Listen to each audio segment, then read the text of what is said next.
Hi guys, welcome back to my channel Super Smart. So இன்னைக்கு இந்த வீடியோல நம்ம ஜெனரல் தமிழோட வீடியோ க்ளோசஸ் வந்து ஃப்ரீயா பார்த்துட்டு வந்துட்டு இருக்கோம். ஸோ அதில் வந்துட்டு பார்ட் ஏயோட கிளாஸ் 14 தான் நம்ம இதில் பார்க்க போகிறோம். ஸோ இந்த 14th என்ன டாபிக்னு பார்த்தீங்கன்னா ஓர் எழுத்து ஓர் மொழி. ஸோ ஓர் எழுத்து ஓர் மொழி உரிய பொருளை கண்டறிதல். ஸோ ஒரே ஒரு எழுத்து இருக்கும், அந்த எழுத்துக்கு ஒரு பொருள் இருக்கும். ஸோ அந்த மாதிரி என்னென்ன எழுத்து இருக்குது, அந்த எழுத்துக்கெலாம் என்னென்ன பொருள் அப்படின்றது தான் இந்த வீடியோவில் வந்து பார்க்க போகிறோம். ஸோ எல்லா டீட்டெயில்ஸுமே வந்து நம்ம வீடியோக்குள்ளே போய் பார்க்கலாம். ஸோ வாங்க வீடியோக்குள்ளே போகலாம்.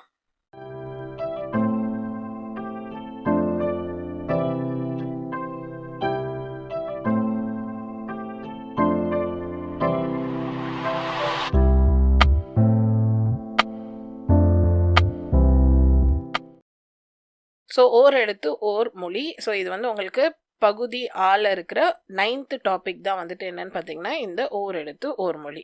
ஸோ இந்த ஓர் எழுத்து ஓர் மொழியில் மொத்தம் எத்தனை வார்த்தைகள் இருக்குன்னு பார்த்தீங்கன்னா 42 வார்த்தைகள் வந்து இருக்கு. ஸோ இப்போ பாருங்க, அதில் எத்தனை உயிர் எழுத்துன்னு பார்த்தீங்கன்னா மொத்தம் 6 உயிர் எழுத்து. என்னன்னா அ, இ, உ, ஏ, ஐ, ஓ. அடுத்து மகர வரிசையில் 1 2 3 4 5 6. ஸோ மொத்தம் 6 வார்த்தைகள். மா, மீ, மூ, மே, மை, மோ. அடுத்து தகர வரிசையில் தா, தி, து, தே, தை. ஸோ 5 வார்த்தை இருக்கு. அடுத்து பகர வரிசையில் பா, பூ, பே, பை, போ. ஸோ 5 வார்த்தை இருக்கு. அடுத்து நகர வரிசையில் நா, நீ, நே, நை, நோ. அதே மாதிரி 5. அடுத்து ககர வரிசையில் கா, கு, கை, கோ. 4. அடுத்து சகர வரிசையில் சா, சி, சே, சோ. 4 வார்த்தை. அடுத்து வகர வரிசையில் வா, வி, வை, வவ். 4 வார்த்தை. எகர வரிசையில் யா மட்டும்தான். அடுத்து குறில் எழுத்து எதுன்னு பார்த்தீங்கன்னா நோவும் தூவும். ஸோ இந்த 2 எழுத்து. ஸோ இப்போ நீங்கள் டோட்டல் பண்ணீங்கன்னா உங்களுக்கு எத்தனை எழுத்துக்கள் இருக்கும்னு பார்த்தீங்கன்னா 42 ஓர் எழுத்து ஓர் மொழி வந்து இருக்கு. ஸோ இந்த வார்த்தைகளுக்கெல்லாம் என்னென்ன அர்த்தம் அப்படின்றத இப்போ பார்ப்போம். ஸோ ஓர் எழுத்து ஓர் மொழி. ஃபர்ஸ்ட் வந்து ஆ. ஆனா என்னன்னா பசு அப்படின்னு சொல்லி அர்த்தம். அடுத்து ஈனா வந்துட்டு கொடு. அடுத்து வந்து ஊ அப்படின்னா வந்து இறைச்சி. நெக்ஸ்ட் ஏ அப்படின்னா அம்பு. ஐ அப்படின்ற வார்த்தைக்கு தலைவன். அடுத்து வந்து ஓ அப்படின்னா மதகு நீர் தாக்கும் பலகை. நெக்ஸ்ட் கா அப்படின்னா சோலை. கூ அப்படின்னா பூமி. கை அப்படின்னா ஒழுக்கம். கோ அப்படின்னா அரசன்.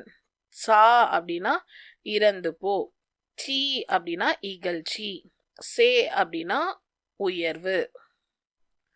அடுத்து சோ அப்படின்னா மதில்.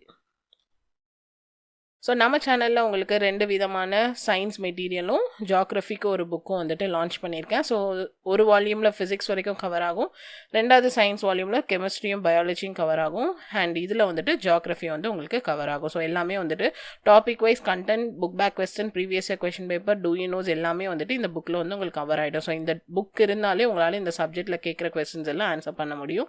ஸோ அதுக்கான டீட்டெயில்ஸ் எல்லாமே வந்துட்டு உங்களுக்கு நான் வந்து வெப்சைட்டில் கொடுத்துருக்கேன். நம்ம வெப்சைட்லேயும் நீங்கள் பர்ச்சேஸ் பண்ணலாம், அமேசான்லேயும் பர்ச்சேஸ் பண்ணிக்கலாம்.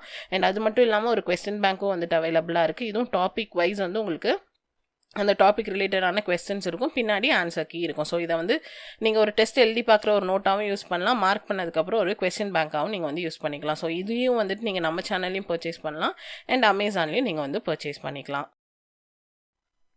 நெக்ஸ்ட் வந்து தா அப்படின்னா கொடு. ஸோ தானாலும் கொடு தான், ஈ அப்படின்னாலும் கொடு தான்.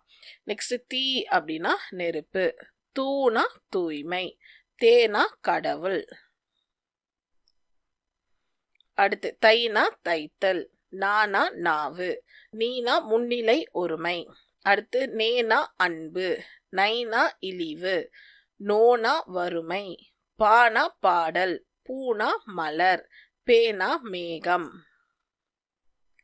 அடுத்து பைனா இளமை. அடுத்து போனா செல். மானா மரம். மீனா வான். மூனா மூப்பு.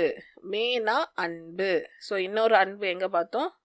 ஸோ மேனாலும் அன்பு தான், அடுத்து நேனாலும் அன்பு தான். அடுத்து மைனா அஞ்சனம். மோனா முகத்தல். அப்புறம் யானா அகலம். வானா அழைத்தல். வீணா மலர். பைனா புல். வவ்னா கவர். நோனா நோய். தூனா உன்.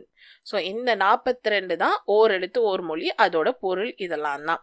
ஸோ உங்களுக்கு வந்துட்டு ஒன்று பொறுத்துக ஃபார்மேட்டில் இதை கேட்கலாம், இல்லைனா வந்துட்டு ஆவோட பொருள் என்ன அப்படின்னு சொல்லி கேட்கலாம்.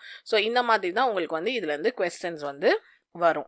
ஸோ இந்த வேர்ட் எல்லாமே நீங்கள் நோட் பண்ணி வச்சுட்டு நீங்கள் என்ன பண்ணிக்கலாம்னா படிச்சுக்கலாம். அப்படி இல்லைன்னா இந்த பிடிஎஃப்ையும் நீங்கள் வந்து பர்ச்சேஸ் பண்ணிக்கலாம். இதோட லிங்க் வந்து நான் தரேன். ஸோ நோட் பண்ணி வச்சுக்கிட்டனாலும் ஓகே தான், ஏன்னா நான் உங்களுக்கு இதை காட்டும் போதே நீங்கள் வந்து எழுதி கூட படிச்சுக்கலாம். ஸோ அடுத்த வீடியோவில் இதுக்கு அடுத்த டாப்பிக்கோட எக்ஸ்ப்ளனேஷன் வந்து பார்ப்போம். ஸோ இந்த வீடியோ கோர்ஸ் கம்ப்ளீட்டாகவே உங்களுக்கு ஃப்ரீ தான், நீங்கள் வந்து யூஸ் பண்ணிக்கலாம். ஸோ இந்த வீடியோ உங்களுக்கு பிடிச்சிருந்தா லைக் பண்ணுங்கள், ஷேர் பண்ணுங்கள், மறக்காமல் என் சேனலை சப்ஸ்கிரைப் பண்ணுங்கள். தேங்க்யூ.